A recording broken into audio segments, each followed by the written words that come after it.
গৌরী ছাদের এক কোণে বিষণ্ণ মনে দাঁড়িয়ে আছে। আহির পৌঁছালো তার কাছে। গৌরীর পেছনে দাঁড়ালো। পূর্বের মতো আজও গলা পরিষ্কার করে নিজের উপস্থিতি জানান দিল। গৌরী পেছন ঘুরল আজ। পরক্ষণেই চোখ সরালো। আহির বলল, নিচে সবাই আনন্দ করছে, তুমি এখানে সবার সাথে থাকলে তোমার ভালো লাগতো। সব মন খারাপ আনন্দে মেতে উঠলেও সেরে যায় না। আমার মনের ব্যথাও আর কোনোদিন ভালো হবে না, চাইও না। না চাওয়াটা বোকামি। ফিরে এসো অন্ধকার জগৎ থেকে। হাতটি ধরো আমার। তোমার দুঃখ কষ্টগুলোকে ধুয়ে মুছে সাফ করতে চাই। পারবেন না? একটিবার সুযোগ দিয়েই দেখো। গৌরী উত্তর দিল না। হেঁটে ছাদের অপর প্রান্তে গেল। আহিরও পিছু পিছু গেল। আহির কণ্ঠ খাদে নামিয়ে বলল, বলেছিলাম তুমি আমার প্রস্তাবে রাজি হলে তুমি জানাবে, কিন্তু দেখো ঘুরে ফিরে সেই আমি এসেছি তোমার প্রেম দুয়ারে। আর ফিরিয়ে দিও না, কষ্ট হয়। গৌরী গভীর নিঃশ্বাস ত্যাগ করল। কিচ্ছুটি বলছে না।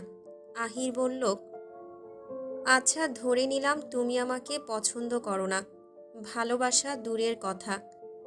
তাহলে আর এই গ্রামে থেকে লাভ কি? চলে যাব আগামীকাল। মিট চলে যাবে বিদেশে। আর হয়তো কোনো দিন কারোর সাথে দেখা হবে না, তোমার সাথেও না। অন্য কাউকে ভালোবাসবো না। বাকি জীবনটা এভাবেই একাকী কাটিয়ে দেব।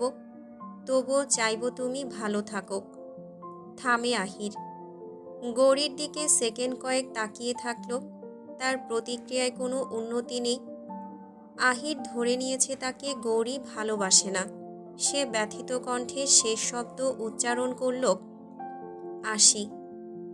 বলে সে যেতেই গৌরী বলে উঠল, আপনার মা বাবাকে নিয়ে আসবেন, আমি অপেক্ষায় থাকব। অন্যদিকে সম্রাট নিষাদের বংশধর ওরফে ছদ্মবেশী কাবির হোসেন, যার আসল নাম এহসান সম্রাট, তিনি এতদিন বসে এক জঘন্যতম পরিকল্পনা সাজিয়েছেন চৌধুরী বংশের একমাত্র সন্তানকে খুন করার জন্য।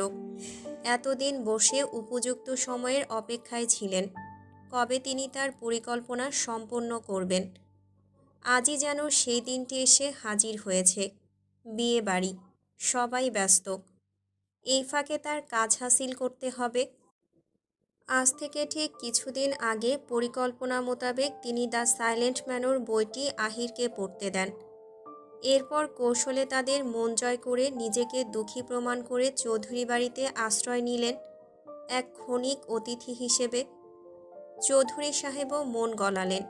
একজন পথহারা পথিককে কিছুদিন অতিথি হিসেবে রাখতে পারলে তারও ভালো লাগবে বলে। আজ যেন সেই মধুর অন্তরটুকুর খেসারত দিতে হবে। সন্ধ্যায় চৌধুরী বাড়ির অন্যতম কাজের মেয়ে শেফালির সাথে করুণ পরামর্শ করেছেন। স্বর্ণমুদ্রা, টাকা, জমি এসবের লোভ দেখিয়েছেন ওকে। শেফালি প্রথমে আমতা আমতা করছিল, বেশ আপত্তি দেখিয়েছে। কেন ওকে এত লোভ দেখাচ্ছে তাও ঠিক বুঝে উঠতে পারেনি। শুধু বলেছে, একটা মহৎ কাজ করে দিতে হবে। প্রশ্ন করল শেফালি, কি কাজ? ছদ্মবেশী কাবির বললেন, একজনকে মেরে ফেলতে হবে। চমকে উঠেছিল শেফালি। সে এমন কাজ করবে না পরিষ্কার জানিয়ে দিয়েছিল। কাবির আবার লোভ দেখাতে শুরু করে। অতঃপর শেফালি রাজি হয় এবং বলে, রাত 10টার পরে সে আপনার সাথে দেখা করব। রাত 10টা বেজেছে 5 মিনিট হয়। কাবির অপেক্ষা করছেন বাড়ির পেছনের দিকে অন্ধকারাচ্ছন্ন নিবিড় স্থানটিতে। অসে বসা সে। আজ সকালে একদম তৈরি হয়ে বের হয়েছে সে আর ফিরবে না বলে। ক্ষুধার্ত হিংস্র পশুর মতো চোখ দুটো ফুটিয়ে তুলছেন। চারদিকে বারবার দেখছে। শেফালির অপেক্ষায় পথ চেয়ে এসে, যদি শেফালি আজ না আসে তবে তাকেই পদক্ষেপ নিতে হবে চৌধুরীর সন্তানকে খুন করার জন্য। কিন্তু তার দৃঢ় বিশ্বাস শেফালি আসবে। শেফালির অভিব্যক্তি তখন পরিষ্কার করে বুঝিয়েছে সে লোভে পড়েছে, সে আসবে। কাবিরের ধারণা কখনো ভুল হয় না, আজও হবে না। উনি নিশ্চিন্তে অপেক্ষা করছেন। অপেক্ষার ফলাফল পূর্ণ। অবশেষে শেফালি আসছে। লাল রঙের চাদরটা দিয়ে এক চোখ নাক মুখ সব ঢেকে রেখেছে। হাতের বালা দুটো দেখা যাচ্ছে। বিদ্যুৎ গতিতেও ছুটে আসছে। অপরাধী অপরাধের পথে পা বাড়ালে তার শিহরণ কাটে ভয়ে আতঙ্কে। কাবির ওকে দেখে হাসেন। শেফালি বলল, যা কইবেন তাড়াতাড়ি। তোমাকে একজনকে মেরে ফেলতে হবে, সহজ পদ্ধতিতে। বিনিময়ে তুমি যা পাবে তা নিয়ে এসেছি। বলেই ছদ্মবেশী কাবির একটা ভারী পোটলা শেফালির দিকে এগিয়ে দেয়। শেফালি সেটি হাতে নিল। চাঁদনির আলোয় স্বর্ণের মুদ্রাগুলো চিকচিক করছে বেশ। শেফালির চোখজোড়া খুশিতে মার্বেলের মতো বড় হয়ে গেল। পোটলার ভেতরে হাত ঢুকিয়ে নেড়েচেড়ে দেখল, স্বর্ণ ব্যতীত টাকাও আছে, যা দিয়ে ওর বাকি জীবনটা পার হয়ে যাবে। তুমি খুশি হয়েছ নিশ্চয়। এই কাবির কখনো মানুষকে মিথ্যা আশা দেয় না। আপনি কেন একজনরে মাইরা ফেলতে চাইতেছেন? আর আপনি কেডা? সত্য পরিচয়। সম্রাট নিষাদের নাম শুনেছ নিশ্চয়ই। আমি তার বংশধর। আপনার উদ্দেশ্যটা কি? মীরকে মেরে ফেলতে হবে। শুনে শেফালি হঠাৎ থ হয়ে গেল। হাতের পোটলার স্থানটি বুকের কাছ থেকে নিচে নেমে গেল। স্বভাবতই ভ্রু কুঁচকে ফেলল। বলল, কিন্তু ওনারে মাইরা কি হইব? যা হবার তাই হবে। তোমাকে যা বলছি তাই করো। এই কাজ সম্পন্ন হলে তুমি আমার থেকে আরও কয়েক গুণ পুরস্কার লাভ করবে। আজকের দিনেই কেন তারে মারতে হইব? আজ সবাই ব্যস্ত। তোমার সুবিধা হবে আজ ওকে মারতে। কিন্তু কেমনে? বিষ। বিষ খাইয়ে মারবি। আমি প্রাকৃতিক তৈরি বিষ নিয়ে এসেছি। এক ফোঁটা ওর পেটে গেলে আর বাঁচার উপায় থাকবে না। আর এই কাজ তুমি না করলে তোমার জীবন দিতে হবে। আমার হাত থেকে বাঁচার উপায় থাকবে না। শেফালি ভাবছে, বিশাল গভীরতর সমুদ্র যেন ওর সামনে। একদিকে মীরের প্রাণ, অন্যদিকে রাজকীয় জীবন। সে একবার মীরকে মেরে ফেললে সারা জীবন রানী হয়ে থাকবে। তবে শর্তে প্রযোজ্য যেন এই কাজ। তাকে তাৎক্ষণিক বাড়ি ছাড়তে হবে, নয়তো চৌধুরী বাড়ির সকলের হাতে মার খেয়েই মরতে হবে। কি ভাবছ? শেফালি থমথমে মুখে জবাব দিল, আমি রাজি। কাবির বিষের ছোট্ট বোতলটা এগিয়ে দিল শেফালির দিকে। শেফালি নিল। চাদরের আড়ালে লুকিয়ে ফেলল। বাড়ি ফিরতে হবে। সতর্কতার সাথে চারদিকে চোখ বুলায়, কেউ নেই। দ্রুত পায়ে চলে গেল শেফালি। কাবির খুশি হলেন বেশ। তার অশ্ব একবার হেস্যাধ্বনি তুলল। শেষবারের মতো একবার চৌধুরী বাড়ির দিকে তাকায়। এরপর চলে যান তার গন্তব্যে। বিয়ে বাড়ি থেকে গ্রামের অতিথিবৃন্দ ধীরে ধীরে চলে যাচ্ছেন ভোজন শেষে। চৌধুরী বাড়ির অতিথিরা বৈঠকখানায় বসে আড্ডা দিচ্ছে। মায়াকে বাসর ঘরে নিয়ে যাওয়া হয়েছে। মীর এখনও যায়নি। শেরওয়ানি পরেই উঠোনে আহির, রাফিদ তাদের সাথে কথা বলছে। নীরব বিয়ে বাড়ি জুড়ে হঠাৎ এক অজানা অস্থিরতা শুরু হলো, যা টের পাচ্ছে পশু পাখি। অশ্বশালা থেকে অশ্বের হেস্যাধ্বনি ভেসে আসছে। ওরা তীর্যক কণ্ঠে চেঁচাচ্ছে। মীর অগ্নিলের চিৎকার পেয়ে ওর দিকে গেল। অগ্নিলের গায়ে ছুঁয়ে দেখল। অগ্নিল শান্ত হয়ে গেল। ওর চোখে জল, যা স্পষ্ট দেখা গেল। মীর বলল, কাঁদছিস কেন? বিয়ে করেছি বলে? বিয়ে করেছি মানে তোকে ভুলে যাইনি, তোকে ছেড়ে যাব না। চিন্তা করিস না। আজকের রাতটা শুধু আমার। আগামীকাল তোকে নিয়ে সময় কাটাবো। অগ্নিল ব্যাকুল কণ্ঠে এবার যেন হেস্যাধ্বনি তুলল। রাত বাড়ছে। শালুক অতিথিদের মাঝে আসছেন না, দূর থেকে দেখছেন। দোতলার রেলিং ঘেঁষে দাঁড়িয়ে আছেন। রাফিদের উপর নজর রাখছেন। রাফিদ এখন পর্যন্ত বৈঠকখানায় বসে আছে, সবার সাথে আড্ডা দিচ্ছে। আহিরও আজ বেশ খুশি। তার ভালোবাসাও পূর্ণ হতে চলল। তখন ছাদ থেকে ঘরে এসেই তার মায়ের কাছে কল করেছে ল্যান্ডলাইনে। তার মা জানিয়েছে আগামীকালই তারা আসবেন আলিমনগর। শালুককে স্তব্ধ হয়ে দাঁড়িয়ে থাকতে দেখে জয়ন্তন এগিয়ে আসেন তার নিকট, একগাল পান ভর্তি মুখে, সাথে একজন দাসী। তিনি যখনই পান মুখে ভরেন তখনই একজন দাসী তার সাথে পিকদানি হাতে ঘোরেন। জয়ন্তন পিকদানিতে পিক ফেলে বললেন, আবার এইখানটায় দাঁড়িয়ে আছো? শালুক একধানে রাফিদ মীর তাদের দিকে তাকিয়ে কিছু ভাবছিলেন। জয়ন্তনের কণ্ঠে শরীর হালকা ঝাঁকি দিয়ে উঠল। পেছন ঘুরে তাকে দেখে বললেন, আম্মা, ওদের বাসরঘর সাজিয়ে দিয়েছি, নিচেই যাচ্ছিলাম। হঠাৎ মাথাটা চক্কর দিল, তাই এখানে দাঁড়িয়েছি। শালুক দিব্যি মিথ্যা বলার অভিনয় করে যাচ্ছেন। তার অভিনয় পরিপূর্ণ পরিপক্ক নয়।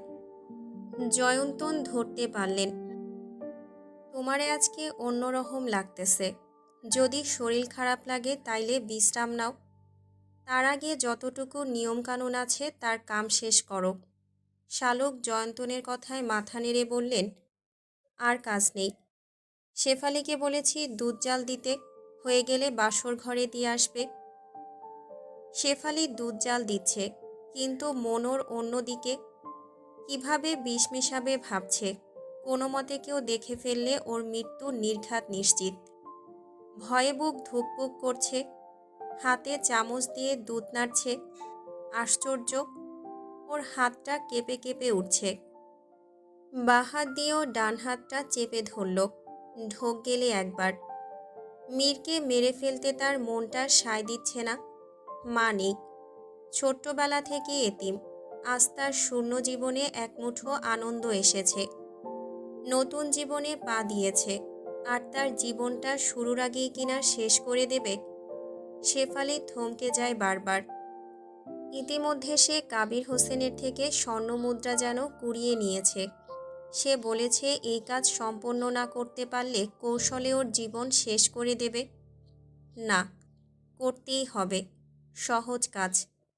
একজনকে বিষ প্রয়োগে মেরে ফেলবে, ব্যাস। বিনিময়ে ওর বিলাসী জীবন। শেফালি, শালুক ডাকলেন শেফালিকে। শেফালি হঠাৎ শালুকের কণ্ঠে লাফিয়ে উঠল। ঘুরে দেখল তাকে।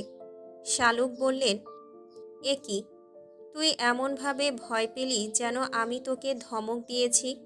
তোর মন কোথায়? দুধ উতলে পড়ছে যে।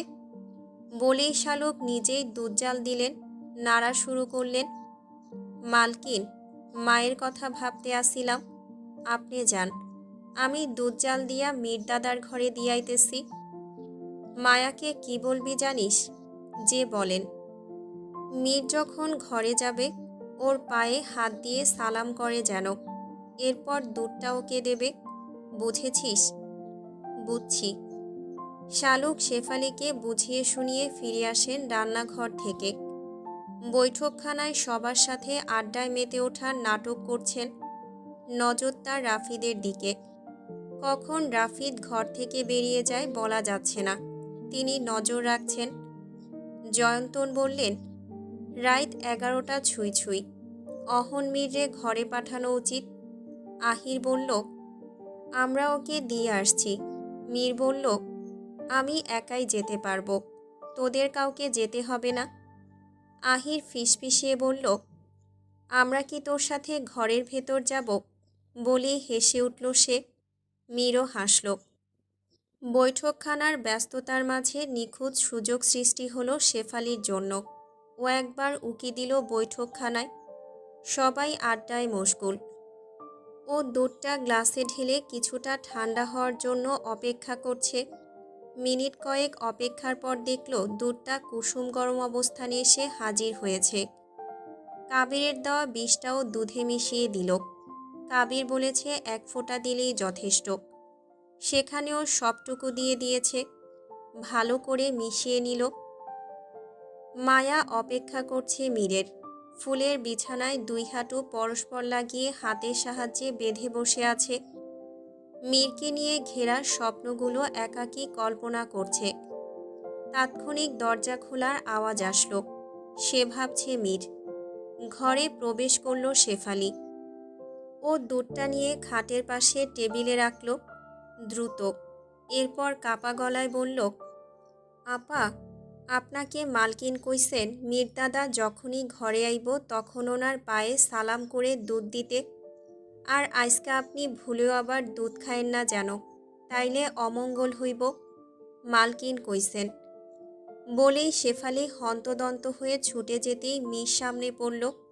শেফালি চমকে দাঁড়ালো। তুই এমনভাবে হাঁটছিস যেন পালিয়ে যাচ্ছিস, বলল মীর। শেফালি কোনো জবাব না দিয়ে চলে গেল। ও পালাবে এখন। দুধ ও জাল দিয়েছে, মীরের ঘর পর্যন্ত ওই পৌঁছে দিয়েছে। মীরের কিছু হলে ও ধরা পড়ে যাবে। ঘরে পৌঁছে শেফালি ব্যাগপত্র ছাড়াই শুধু কাবিরের দেওয়া স্বর্ণমুদ্রা নিয়ে কৌশলে পালিয়ে যায়। মীর দরজা লাগিয়ে বাসর ঘরে পদার্পণ করল। মায়ার হৃদস্পন্দন বেড়ে যায়। সে নিজেই সেই ধুকপুক শব্দ পাচ্ছে। হাত পায়ের স্থিরতা ছেড়ে দিচ্ছে যেন। মীর গিয়ে মায়ার সামনে শুয়ে পড়ল হাতের উপর ভর দিয়ে কাত হয়ে। শুয়ে শুয়ে মায়ার দিকে তাকিয়ে আছে। পরীর মতো অপরূপা সুন্দরী নারী মায়া। মীর বলিষ্ঠ বাহাতটি দিয়ে মায়ার ঘোমটা সরিয়ে দিল। বলল, সুবহান আল্লাহ। আসমানের একখানা চাঁদ আমার ঘরে এসেছে। আলো নিভিয়ে দিলেও বোধহয় ঘরটি আলোকিত হয়ে যাবে।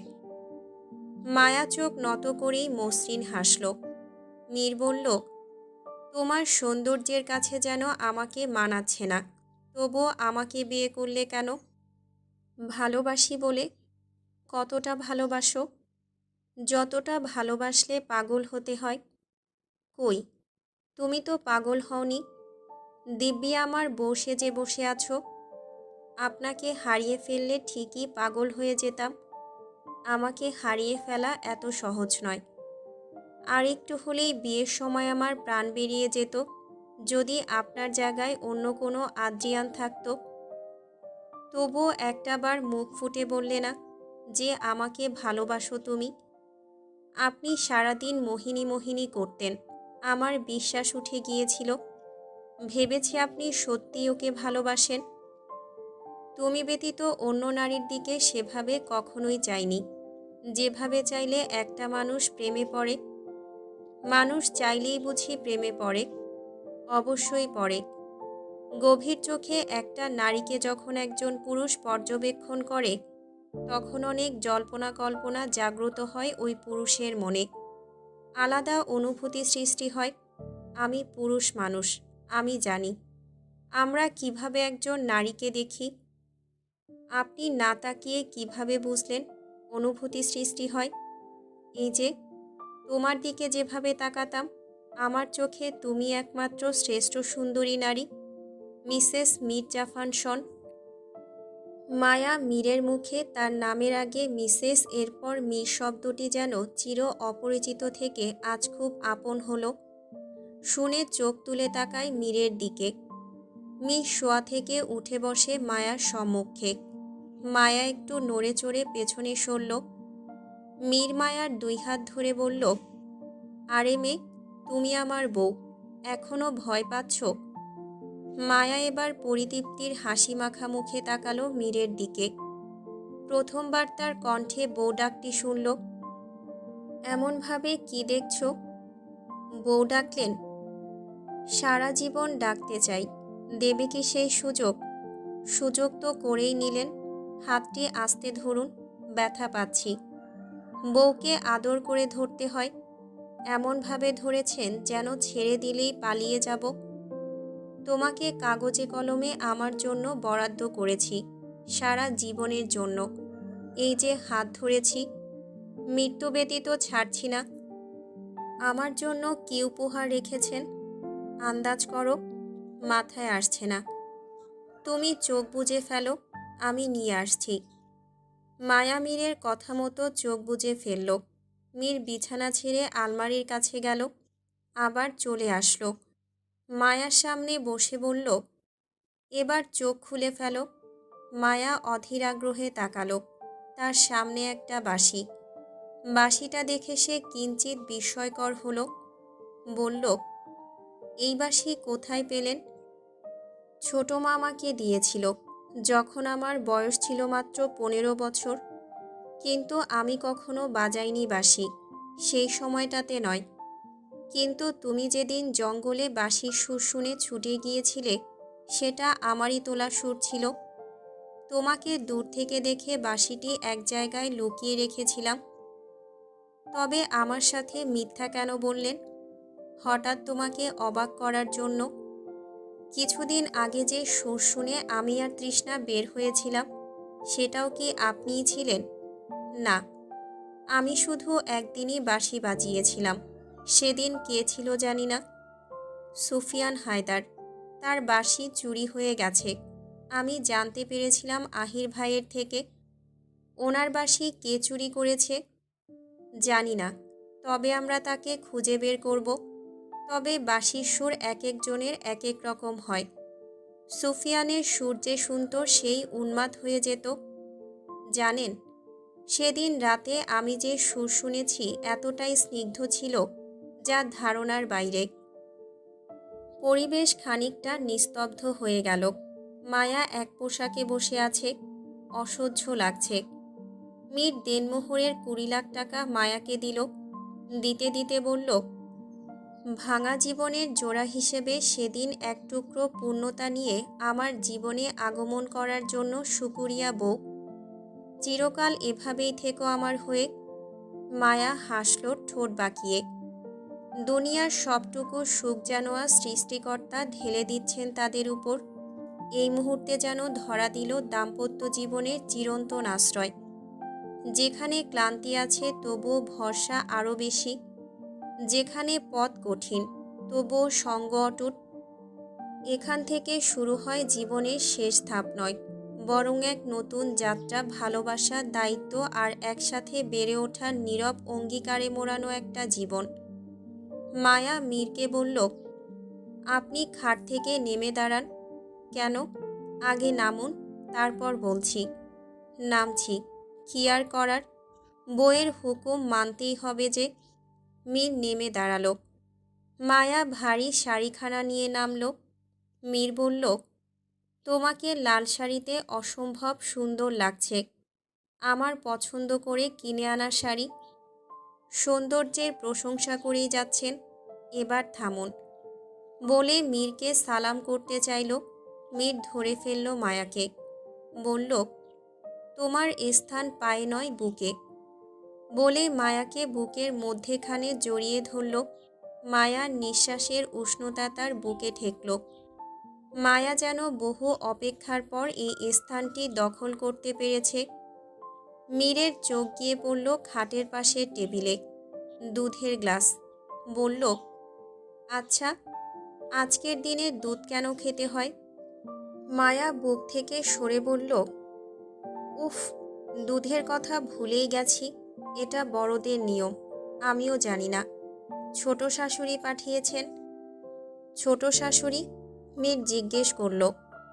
আপনার খালা হন আমার মা, মানে আমার শাশুড়ি, দুঃসম্পর্কের।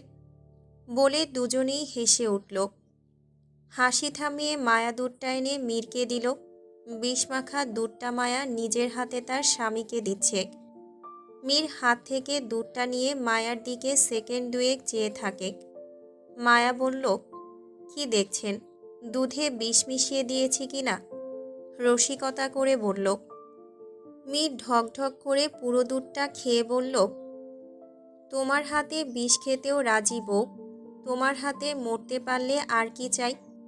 মায়া দুধের গ্লাসটা মীরের হাত থেকে নিয়ে বলল, অমন কথা বলবেন না। আপনার জন্য অনেক পুড়েছি, আর পুড়তে চাই না। আপনার কিছু হলে হয়তো আমি নিজেই মরে যাব। পিঠ ঘুরে গ্লাসটা রাখল টেবিলে। পেছন থেকে মীরের কোনো সাড়া শব্দ পেল না সে। ঘুরে তাকালো।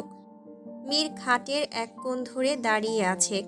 তার চোখের সামনে সব কিছু ঝাপসা হতে লাগলো। বুকের ভেতর মনে হচ্ছে কেউ আগুন ধরিয়ে দিয়েছে। শরীরের ভেতরটা হঠাৎ যেন অচেনা হয়ে উঠল। বুকের ভেতর একরকম অস্বস্তি। মাথার ভেতর ভারী কুয়াশা নেমে এলো। চারপাশের শব্দ দূরে সরে যাচ্ছে যেন। আলো ছায়া মিলেমিশে ঝাপসা লাগছে হঠাৎ তার। শিরায় শিরায় দুর্বলতা ছড়িয়ে পড়ল। নিঃশ্বাস নিতে কষ্ট হচ্ছে। বুক ধুকপুক করে উঠছিল অনিয়মিতভাবে। মনে হচ্ছিল শরীর আর মন দুটোই ধীরে ধীরে নিয়ন্ত্রণ হারাচ্ছে কিছু একটার বিরুদ্ধে। কিন্তু শক্তি ফুরিয়ে আসছে। মীর কিছু বুঝতে পারছে না।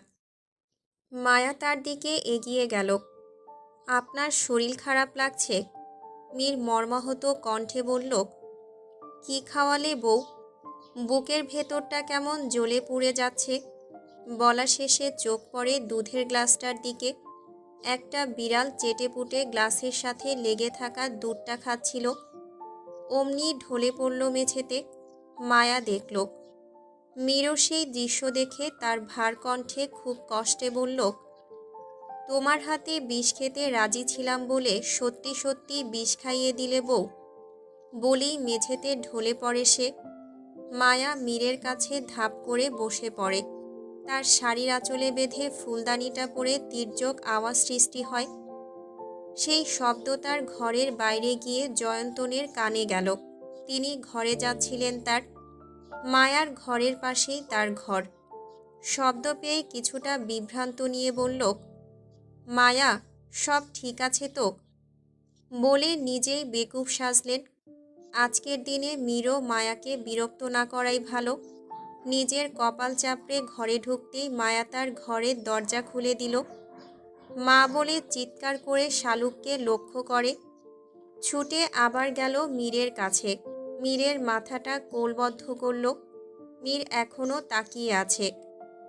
গলাটা তীব্রভাবে শুকিয়ে গেছে তার। ইচ্ছে করছে ঠান্ডা জল খেতে, খুব করে ইচ্ছে করছে। অথচ মুখে শব্দটি উচ্চারণ করতে পারছে না। দুচোখ বেয়ে জল গড়িয়ে পড়ল।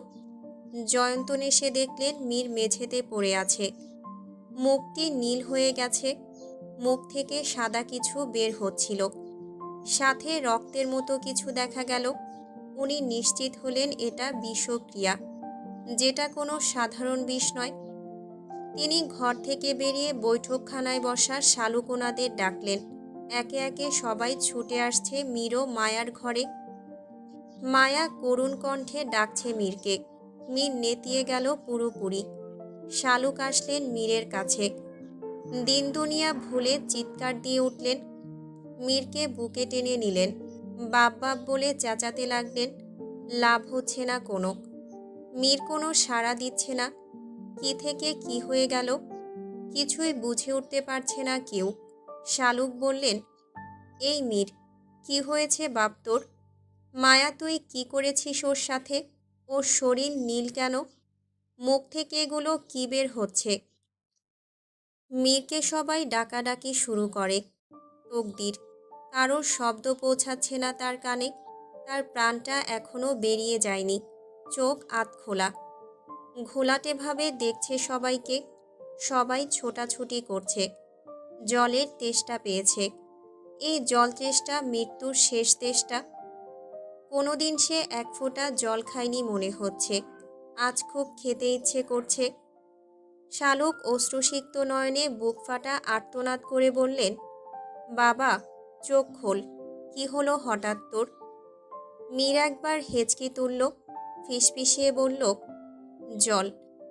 প্রথমবার জল বলায় শালুক স্পষ্ট শুনতে পেলেন না। দ্বিতীয়বার কান পাতলে শুনতে পায় জল শব্দটি। আহির ছুটে গেল জল আনতে। রাফিদ একজন হাকিমের খোঁজে গেল। মাঝপথে গিয়ে আবার ফিরে আসছে বাড়ির পথে।